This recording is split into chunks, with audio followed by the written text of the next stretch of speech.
This week, we interview Chris Reimer, Director of Creative Services at Maryville University, otherwise known as Snapchat Guy among students. He's also an author of a great book, Happy Works, and founder of a technology company, Busa.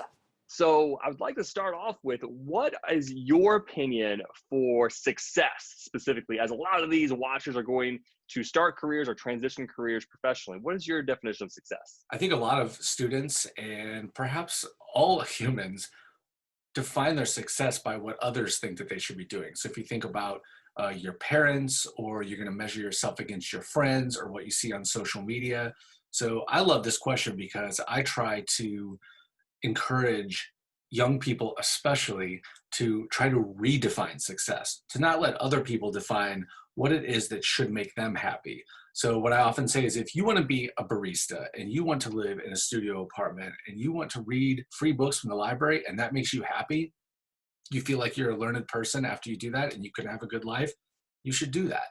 What is failure? What's the definition of failure? I think for young people, the definition of failure would be chasing material things that honestly you're not going to end up needing in the end. So my advice would be to avoid, getting that first job and then, going out and leasing that BMW 3 Series. Don't worry about it right away. Save money. Frankly, if you can live with your parents for a bit and save up money, do that. Start investing at an early age and don't worry about those material things. If you were going to worry on spending money on anything, I would try to spend it on travel. Give yourself experiences, because when you visit the world, you just gain a much larger worldview and you end up kind of being a better human being, is what I've noticed. Chris, I'm going to share a picture with you from your social media. We do this every episode with interviews. What is going on in this picture? So in this photo, I am hand delivering some of the first ever Busa power banks, Busa being my small technology company, some of the first Busa power banks to customers who ordered them back in 2018. So I drove around St. Louis and made hand deliveries and then asked if I could take a picture with them. This is city treasurer and hopefully one day mayor of St. Louis, Tashara Jones. Chris, I'm sharing a board of social media, all costing different prices. You have $15 to spend on whatever you want. Anything you don't buy, you are not able to personally use ever again. How are you using your $15? Well, first of all, I would like to ask for a raise. I don't think 15 is enough, but if constraints cause creativity. And so I have to get creative here and say, I'm just going to blow it all on the $5 ones. We need Facebook for our ads. I need YouTube for my videos. And you could argue with me about TikTok, but I think Instagram is probably the most important social media platform that there is right now. So I'm going to need those top three. So Chris, I followed you on Twitter and you have this big hypothesis and big idea of the green check mark on Twitter. What is this idea? So most watchers are going to be familiar with the blue check mark.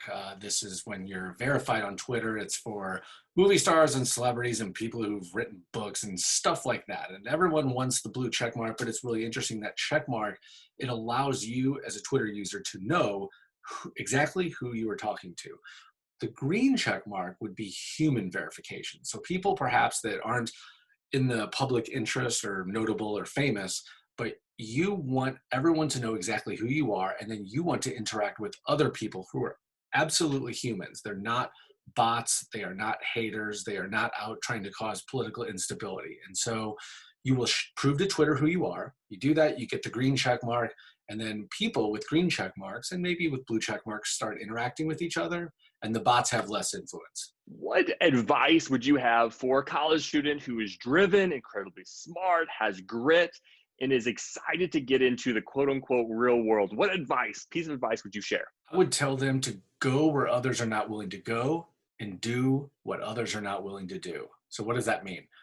I mean, go to the extra evening networking session, offer to help at work when no one else will. Try to start a new business as a side hustle and learn something new that makes you feel uncomfortable. You've got to go where others are not willing to go and do what others are not willing to do. I'm not calling that hustle. I don't mind that word though, but like trying hard is really, really important.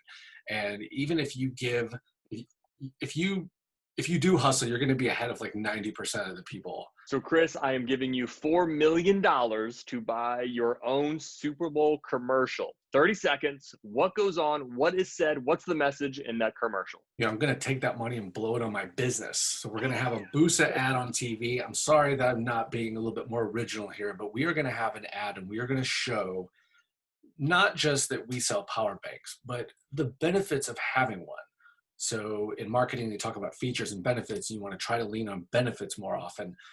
If you're sitting at that multi-hour boring soccer practice for your kid, if you are traveling across the world, you're not going to be near a power outlet. But you can be in the middle of the desert and you can have power for your phone. If you're going out late night and you're going to need an Uber at the end, you don't want a phone with 10%. That's not a good fit. That's not safe. So I would try to show those situations, which would hopefully prove to people that there is a need for my product. Well, Chris, I want to thank you for being on Office Hours this week. Thank you so much for being on. Pleasure was mine.